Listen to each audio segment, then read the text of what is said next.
It's time to sit down and talk about Overwatch 2's new rank system. Is it better? Is it worse? There's been a ton of different opinions all over the internet about whether or not this system is a good system or a bad system. And today, we're going to discuss the pros and cons of the new rank system and talk about the good things they've done, the bad things they've done, and let you guys give your feedback as well. So if you're new to the channel, hit that sub button and let's start talking about the Overwatch 2 rank system. So let's start by talking about some of the pros from Blizzard's eyes, right? The new system now has skill tier divisions that don't update like your skill number did, your skill rating back in Overwatch 1, so that more players don't feel discouraged or disparaged when they see their SR go down after a loss. I think there might be a study or something that showed that with this new system and people having to lose 15 games compared to winning 5 games in order for their rank to update, that they would have a longer play time and they would play the game longer if they didn't see their rank going up and down after every game. And this is something that I can actually understand. If this actually increases player numbers and player retention in terms of how long they're actually able to sit through an entire session, then you could argue very much so that this is actually a good change. However, some things that I personally would like to see change with it is I think that the rank should just update whenever you go up or down a skill tier division. The issue with that, however, is that with how volatile it is when you're climbing or deranking in this game right now, which we'll talk about in a little bit on the con side, right? But generally speaking, if you're able to get players to have longer play sessions in the game and not worry about the number too much, but actually worry about becoming a better player and focusing on their gameplay, that's not actually a bad thing to have happen. I think a lot of players got too discouraged by their ranks or by the number, and that actually held them back from putting in the time they would need to if they actually wanted to take the game seriously and improve. They would worry too much about the number instead of actually practicing the fundamental mechanics that would actually allow you to improve throughout most of the ranks. So you could argue that this is actually a good thing, and I think if people are sitting down playing the game for longer periods of time, that is a statement of an improvement for the system. However, what I would say is maybe it should just update whenever you go up or down a division. It shouldn't have to be after a certain amount of wins or losses, just whenever you rank up or rank down a significant amount, or maybe each tier, then in that case, it automatically updates and there's not a set limit on wins to losses. But I guess it would make people feel better that if they're going to derank, they might as well do it after a win rather than after a loss. Now, for another pro is they finally started to backtrack a little bit more towards the old system, and now at least come season 4, which you want to give them time to actually improve the system, right? You know, in Overwatch 1, it took about 4 seasons of that game system to really figure out its identity and become consistently good, right? So now we're in season 4 of Overwatch 2, but you know, they finally added the ability to see the rank of the match that you're in, right? Previously, I would have had this as a con, because, you know, you want to see the rank of the match that you're in, because it's important to know if you're in a Grandmaster 1 lobby or a Grandmaster 3 lobby, or if you're a plat player, if you're in a gold lobby or somehow got pulled up into a diamond lobby, which they have improved the matchmaking quite a bit so that doesn't really happen anymore. But that's important to see as a player. Like, if we've learned anything from the feedback and the scoreboard, et cetera, it's the more information you supply your players, the better the game is, and the better the experience is, and the more integrity the mode has, which is essential to having a thriving and functional competitive system. If there isn't much competitive integrity, then people aren't going to take it seriously, in which case that contradicts the intent of the game mode, which is to be competitive. And I'm not saying it needs to be like a scrim lobby every single game, but it definitely should not just be quick play, because that's what quick play is for. Those are 2 of the things I think that the new rank system has done better or is improving on. And now let's head to the cons, which there's, honestly, I'll be real here, there's a lot more concerns about this rank system 4 seasons into the game than there was in Overwatch 1's rank system, which I will go ahead and state my opinion on, I think is objectively better in almost every single way.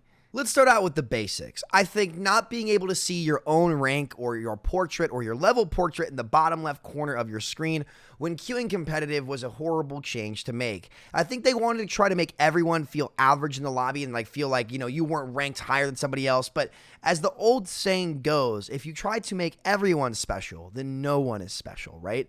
People and players who worked hard for their borders in Overwatch 1 or for top 500 rank to be displayed in Overwatch 1, you know, that reward should be there in Overwatch 2. And frankly, the profiles on the bottom left just look very bland, unrewarding, and unmotivating to actually sit there and grind, right? And I also personally, this is a personal note, this is a very minor issue. I think the old Top 500 logo was way better. The blue with the lightning, I thought it looked fantastic. And this one is incredibly bland and boring. And that's a very niche issue, so it's not the overall structure of ranked. But I just wanted to make a quick note of that before we continue to talk about the other issues in the rank system. The next big issue I want to address is how easy and volatile this system can be, whether it major swings up or down compared to Overwatch 1. I think Overwatch 1 was way more consistent about accurately ranking players compared to this game. For example, they just removed your fake rank, which as you guys remember, you would see if you were a plat player, you'd sometimes see silvers in your games. And it was like, oh, well, I was plat, and they added the same decay system that we've had in Top 500 for 3 years to your all's games. And you guys absolutely despised it as much as we did, which finally spurred the developers on to fixing that and removing your fake rank, which is what was displayed compared to your matchmaking rank. So what's important is the matchmaking rank, right? Because that's how you get matched in there. So sometimes some people's ranks would display as silver, but the matchmaker would have them as platinum because of the decay, right? So they've now gotten rid of like what would have been the silver, and are just showing you what your matchmaking rating is. So the actual rank the matchmaker will decide to put you in, right? That is your real rank, the true essence of your rank. So that's why you saw a lot of people's MMR get flipped around, and their ranks get flipped around because that's where the game was actually matching you, and that's what's important because that's a degree of difficulty of the lobby. But what we've learned since they've done that is in Overwatch 1, compared to Overwatch 1, in order to go from Diamond to Masters, you had to be plus 22 wins compared to losses, right? You would get 24 SR per win, no matter what the circumstance, which means you had to win about 22, 23 games more than you lost in order to climb all the way up to Masters. In Overwatch 2, however, Awkward, for example, won 15 games and was plus 15 and went from unranked to Grand Master 1. That is the equivalent of going from 2,500 SR in Overwatch 1 to 4,500 SR in Overwatch 2. That is crazy. So you climb up to 3 times faster in Overwatch 2 compared to Overwatch 1. And the loss swings also could be the same. So I really don't think that they have fine-tuned what is actually going on, like with the matchmaker, and I don't think they are accurately assessing players' ranks to the degree that they should be. For example, I know some people in my chat who absolutely do not belong in Grandmaster. I've known them for 5 or 6 years. I've seen them play. It's Billy, right? Billy went from plat to GM one-tricking Torbjorn in 15 hours. And he'll tell you the same thing. Trust me, Billy did not improve. I can promise you that. Billy did not improve. I've been watching this guy play the game for many, many years, and he might have improved a little bit, but he shouldn't be in mid-GM. It shouldn't happen, right? So I don't think this system is accurately ranking players in both directions. I think that should be improved on quite a bit, and it should definitely be a little bit more difficult to climb than it is right now, though I'm not sure about the fall. The bottom line is this system is way more volatile, and it's just way worse at accurately measuring players' skill. Now, to be fair, and you tell me what you guys think, that could be a 5v5 issue compared to 6v6, and maybe not an issue, but maybe a player's direct value controls the outcome of the game way more. In that, you have to do much less to win. So the degree of difficulty of the game also has gone down. And that is an important note, and that might have something to do with it. However, I do think that generally speaking, it absolutely is because it's just easier to climb in this game, and the numbers are just like literally 3x in each direction, I believe. I know up, I'm not positive about down, so please let me know in the comments if you guys have had volatile swings downward. But no, you know what? We have seen that because Fitzy went from Masters 4 on support playing Lifeweaver, lost 15 games, and in 15 games, he went down to Platinum 4. So that's the equivalent of 2,000 SR in 15 games. That wasn't possible in Overwatch 1, but it is in Overwatch 2. So we talk about the actual accuracy and the volatility of the system, which I think is a little bit too volatile. Now, at least in top 500, this is another specific issue towards the top of the game. The rank system for ranking people on the top 100 ladder is bugged. Like, for example, like there's a bug right now, and these bugs happen, but they've been continuously happening in this rank system where I won one game, went from rank 490 to rank 90, which never ever happened. Then went 5-1 and deranked on the top 500 ladder.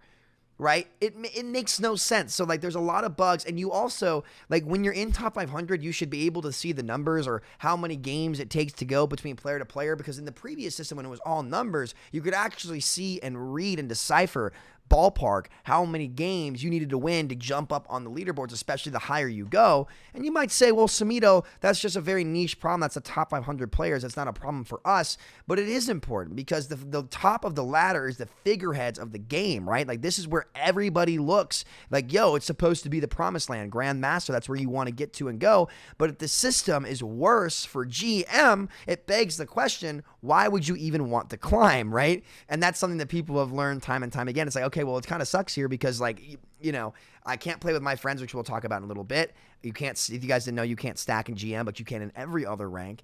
We've had that conversation many times. But the inability to see where you stand on the top 500 ladder in terms of numbers, it needs to be improved on. And honestly, I dare say it should just go back to the old system. I think pretty much every top 500 player that I've talked to or seen talk about it on Twitter has just asked for the old rank system back and the numerical system back because, frankly, it was better. At least for a competitive audience. Now, this also just kind of lines up with the philosophy of Activision Blizzard in that they've just decided to make all their games incredibly casual. It's the casualification of Overwatch, if you will, in that this game is very clearly not catered to a competitive audience, considering the features are just continuing to be dumbed down in terms of showing your profile, actually showing, your border in the bottom corner. They kind of just want everyone to feel normal and make it seem super casual and average. And I just think that takes away from what made Overwatch so special, especially in the Overwatch competitive scene. There's no real excuse. Like, if you grind and you work hard, you should be able to have the rewards to show off your hard work. And I don't think that a product that doesn't do that is worthwhile to grind for many people. And I think it's very off-putting. Not to mention, and now we're going to talk about the big issue, or one of the biggest issues that's more of a niche for top 500 players yet again, it's the inability to stack, right? And, I'm not going to go on a big rant about this because we talk about it all the time. Here's what I'm going to tell Blizzard. What I'm going to say to you guys. If stacking and the ability to stack ruins the competitive integrity of the game, which, by the way, this game is better played as a team, and I'm going to directly quote Scott Mercer where he said, if you guys have issues with the matchmaker, you're having trouble finding quality matches, then to avoid that, you should just play with your friends, which top 500 players and streamers quite literally cannot do. So my argument to that would be, okay, if that's true, then why is it not applied to all ranks? Why is it not applied to top 500? Why is it only applied to top 500 and not every other rank, just like the old decay system? And if they ended up doing that, the reaction would be exactly like what it already was with the decay system, in that it's just going to be globally and universally hated, right? It's going to be universally hated. So here's my challenge to Blizzard. If it's not allowed in top 500, it shouldn't be allowed anywhere because the same principles apply no matter what the rank is. And if somebody says, well, you wouldn't have to play contenders and L stacks and other games, first of all, your average GM player is not going to be playing those players anyway. It's only going to be the top end of GM1 if you're going to be playing against to get that caliber of player. Number two, they have longer queue times. Number three, if anything, when you get to the top 500 area of ranked, that's where the game should be played as a team rather than in the casual setting, which is more so in the medal ranks, right? So the opposite should be true. But I challenge Blizzard to apply that to every rank and see what happens. The bottom line is this new system has been riddled with bugs, which does happen, and I'm willing to give developer teams benefit of the doubt to actually go in there and fix them. But overall, this system is just worse, and instead of seeing big improvements come to it, as in displaying numbers or giving you a more accurate idea of where your ranked is, it just seems like it's just a more watered-down version of the previous system that was filled with competitive integrity, that actually did go out of its way to give players information, aside from the scoreboard, which I meant to mention at the start for being a big positive. I think the scoreboard was a great addition to the game, though. That's not just a competitive thing. That is more so a quick play thing, but it does give players the closure they need a lot of the times to see if they're they're underperforming or if it's their teammates, and so on and so forth. But that being said, I can't help but think this rank system is just a watered-down, old, hollow shell of the previous one, and it hasn't gotten the big improvements that I think it really needed going forward. And I think people that were skeptical of the new system about a year ago now kind of have been proven right that this system is just objectively worse. Like, there's definitely way more cons to pros. Now, can it be fixed? Absolutely. I really, really hope to see the developers continue to work on improving this new system and adding new features to make it better and better. A tournament mode would obviously be sweet. Playing with my friends would be sweet on a personal note. Seeing my rank and border would also be sweet in game, as they are slowly but surely taking it back that direction. And it's having your rank update whatever it should update, I think also is a great idea. I think the 5 wins to 11 losses, I think that's just casual bait. I think that's just trying to dim down on like the psychological aspect of losing games, but that also takes away from what makes it special to win games. And I don't think that making Overwatch super watered down and boring is what made it so special. The big playmaking and the grind to actually becoming great is what made competitive so much fun and so worthwhile to play alongside your friends that made Overwatch so special and made it the game of the year. So what do you guys think at home? Do you think the rank system is better, or do you think that it's worse? Let me know down in the comments. Thank you so much for watching. I'll see you guys next time. Peace out, fellas. Take care.